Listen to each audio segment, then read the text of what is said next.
नमस्कार दोस्तों, स्वागत है आप लोगों का रुद्र तत्व एस्ट्रोलॉजी में। मेरा नाम अक्षत शर्मा है और इस वीडियो में हम बात करेंगे एक बहुत इंपॉर्टेंट टॉपिक के बारे में। जो प्रीवियस वीडियोस थी मेरी, उसके अंदर मैंने आपको एक्सप्लेन करा था कि ग्रह की जो प्लेसमेंट होती है वो कुंडली में किस प्रकार होती है, और हर राशि के अंदर हर ग्रह के योग कारक और मारक ग्रह आप कैसे निकाल सकते हैं, और वो निकालने के बाद आप प्रिडिक्शन कैसे कर सकते हैं। और दशा, अंतरदशा, प्रत्यंतर दशा, सूक्ष्म दशा, प्राण दशा के मेरे मैंने आपको इन्फॉर्मेशन दी थी। इस बारे में मैंने आपको इन्फॉर्मेशन दी थी। और उसके अलावा मैंने आपसे बहुत चीज़ें डिस्कस करी। मैंने आपको राज्यों के बारे में बताया था, मैंने आपको विपरीत राज्यों की कंडीशंस बताई थी।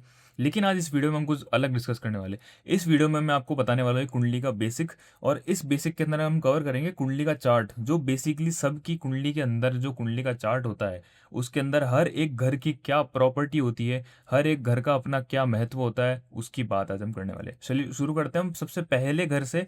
पहला घर जो है वो हमारा लग्न है, हमारा शरीर है। और ये जो पहला घर ये हमारा चेहरे को भी दर्शाता है कि हम दिखेंगे कैसे, हमारा फेस कैसा रहेगा। पहला घर बहुत इंपॉर्टेंट है, और ये एक केंद्र का घर भी है, साथ में ये एक त्रिकोण का घर भी है। केंद्रीय त्रिकोण में आपको मैं बताता हूँ, लेकिन उससे पहले आप जान लो कि ये तन भाव है। पहले घर को हम क्या बोलेंगे, तन भाव। ये फर्स्ट हाउस है और ये यहाँ पे सिचुएटेड होता है, ये फर्स्ट हाउस है। अब दूसरे घर की तरफ बढ़ते हैं। दूसरा घर जो है वो है आपकी वाणी और आपका धन भाव। और ये जो गर्दन का हिस्सा है ना, इस वजह से भी आप इसे जान सकते हैं, पहचान सकते हैं कि ये वाणी का भाग क्यों है, ये वाणी का घर क्यों है, आपकी बोली क्यों है ये, क्योंकि ये गर्दन का हिस्सा है। और उसके अलावा ये धन भाव है, आपके बैंक अकाउंट में जो सेविंग्स पड़ी रहेगी वो भी ये घर दर्शाता है। और उसके अलावा ये परिवार का घर भी है, आपका जो कुटुंब है, आपका परिवार है, उसका घर भी यही है, दूसरा घर। और उसके बाद हम आ जाते हैं तीसरे घर की तरफ। तीसरा घर जो है वो आ जाता है एक भाग दौड़ और मेहनत का घर। और ये जो है ये भ्राता का घर भी है। मैंने यहाँ पे भाता लिख दिया, गलती, सॉरी। ये भ्राता का घर भी है, आपके जो बड़े भाई होते हैं ना, उनका घर भी ये माना जाता है। और आपके जो बाजू यानी आपके कंधे, उसका घर भी यही है। जो बॉडी पार्ट की अगर हम बात करें तो बड़े भाई का घर हो गया, साथ में ये पराक्रम का घर हो गया, मेहनत का घर हो गया। तो इस घर से जो रिलेटेड ग्रह होंगे और जो राशि होगी वो आपको मेहनत करवाएंगे जीवन में। और अगर वो मारक है तो उनके रिजल्ट्स आपको नेगेटिव मिलेंगे, लेकिन अगर वो योग कारक है तो उसके अंदर मेहनत से आपको रिजल्ट अच्छे मिलने वाले हैं। ये बात आपको समझनी है। अब आ जाते हैं चौथे घर की तरफ। चौथा घर जो है ये है सुख सुविधा का घर। सुख सुविधा, माता का घर भी यही है। सुख सुविधा के साथ में जितनी भी प्रॉपर्टी आप जीवन में बनाते हैं, जितनी जमीन जायदाद और लग्जरी लाइफ आप जीते हैं, वो चौथे घर से हम देखते हैं। और चौथा घर भी केंद्र का घर है। ये बात आपको ध्यान रखनी है कि जो पहला, चौथा, सातवां, दसवां, ये केंद्र के घर है। केंद्र के घर होते हैं हमेशा शुभ रिजल्ट देने वाले। लेकिन इसके अंदर फिर पहले और सातवें घर के अंदर तो थोड़ा डिफरेंस आ जाता है। वो क्या आ जाता है, अष्टम द्वादश नियम के बारे में बात करें अगली वीडियो में। फिलहाल आप जान लीजिए चौथे घर के बारे में। चौथा घर जो है वो आपके चेस्ट को भी दर्शाता है, आपकी जो छाती है उसे दर्शाता है। जो हमारा छाती वाला पार्ट है वो चौथे घर के अंदर आता है। और माता का भाव भी यही घर है। और उसके अलावा सुख सुविधा का घर है, मैंने आपको बताया। तो आप अपने जीवन में जो सुख सुविधाएं चाहते हैं वो इस घर से आपको मिलती है। जो आराम आपको एक मिलता है जीवन में, वो इस घर से मिलता है। अब पांचवें घर की तरफ आ जाते हैं। पांचवा घर जो है वो संतान भाव है। और ये एक त्रिकोण स्थान भी है, मैंने यहाँ पे टी लिखा हुआ है, त्रिकोण स्थान। और ये पेट का स्थान है। शरीर के अंग की बात करें तो ये पेट के आपके आसपास का जो हिस्सा है वो है। और संतान के साथ में ये आपके जो जीवन में रोमांस है उसका भी घर है ये। तो लव लाइफ अगर आपको देखनी हो तो इस घर से रिलेटेड ग्रह और राशि को आपको देखना जरूरी है, उनकी प्लेसमेंट देखना जरूरी है। और जब उनकी दशा अंतर्दशा चलेगी तो आपके जीवन में उस प्रकार से बदलाव भी आएंगे। आगे बढ़ते हैं हम छठे घर की तरफ। छठा घर यहाँ पे दर्शाता है रोग, ऋण और शत्रु को। छठा घर बहुत बुरा घर माना जाता है। और ये पेट के नीचे का हिस्सा, जो आपके गुप्त अंग और पेट के नीचे का जो बीच का हिस्सा है ना, उस हिस्से को दर्शाता है ये छठा घर। और ये रोग भाव है। रोग, ऋण, शत्रु इसी घर से देखा जाता है। ऋण, जो भी लोन आप उठाते हैं, बैंक से लोन उठा रहे हैं या किसी से लोन ले रहे हैं, तो लोन भी आपको इस घर के अप्रूवल की वजह से मिलता है। इस घर के अंदर अगर दशा नहीं चल रही है लोन की तो आपको लोन नहीं मिलने वाला है, ठीक है। और उसके अलावा हम यहाँ पे छठे घर को अच्छा मान सकते हैं क्योंकि ये नौकरी भी दर्शाता है।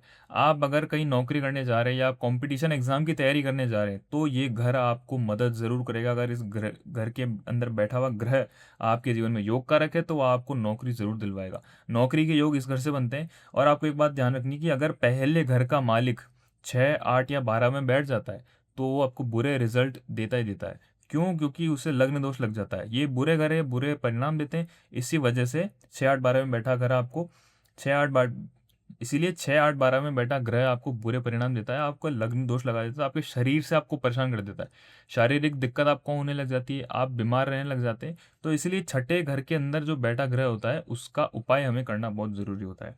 लेकिन ये इसके अंदर इस घर की खास बात ये, अच्छी बात ये है कि ये कॉम्पिटिशन एग्ज़ाम जो है उसका भी घर है। सातवें घर की तरफ आ जाता है। सातवां घर है आपका जया भाव या फिर आपके हस्बैंड का घर, और उसके अलावा ये आपके जो गुप्त अंग है उसको भी दर्शाता है। और सातवां घर जो है वो अगर पहले घर का शत्रु है तो फिर वो मारक ग्रह की लिस्ट में आता है। सातवें घर का जो मालिक होगा ना, उस मालिक की बात कर रहा हूँ, कोई भी कुंडली आप उठा लीजिए, उसके अंदर अगर पहले घर का मालिक जो है वो सातवें घर का दुश्मन है, तो वो सातवें घर का जो मालिक है ना वो मारक ग्रह की लिस्ट में आएगा, अष्टम द्वादश नियम के अकॉर्डिंग। और इसके अलावा ये जो सातवां घर है ये आपके डेली वेजेस का घर भी है।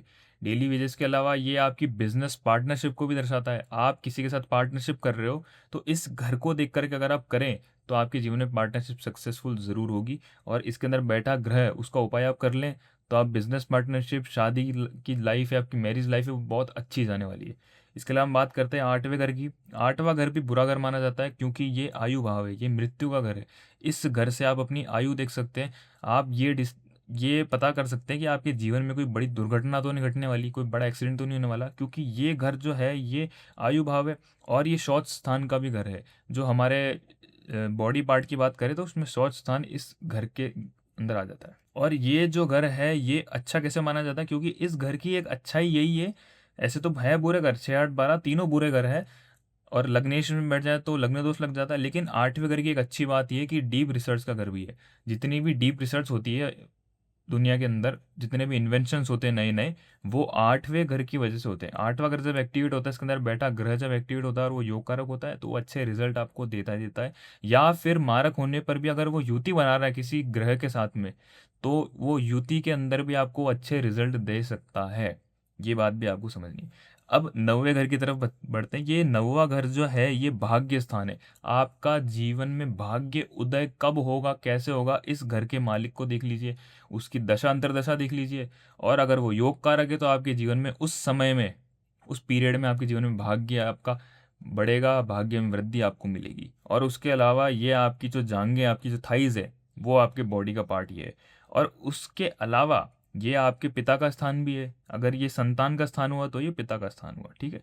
ये माता का स्थान है, ये भ्राता का स्थान है, और ये जो घर है ये छोटे भाई बहनों का स्थान है। ये बात आपको समझनी है। अब नौवां घर मैं आपको बता रहा था कि ये त्रिकोण स्थान भी है। त्रिकोण स्थान कौन सा हो गया, एक तो पहला, पांचवा और नौवा। केंद्र के स्थान कौन से हो गए, पहला, चौथा, सातवां, 10वां। तो ये केंद्र और ये त्रिकोण, ठीक है। ये केंद्र त्रिकोण जो है ये एक बहुत ही बढ़िया घर माने जाते हैं।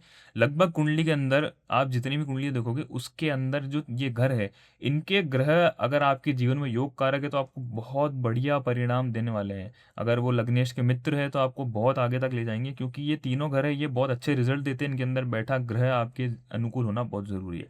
अनुकूल नहीं है तो आप उनका रुद्राक्ष जरूर धारण कर सकते हैं। अब नौवें घर की तरफ बढ़ते हैं। नौवां घर मैंने आपको बता दिया। 10वें घर के बात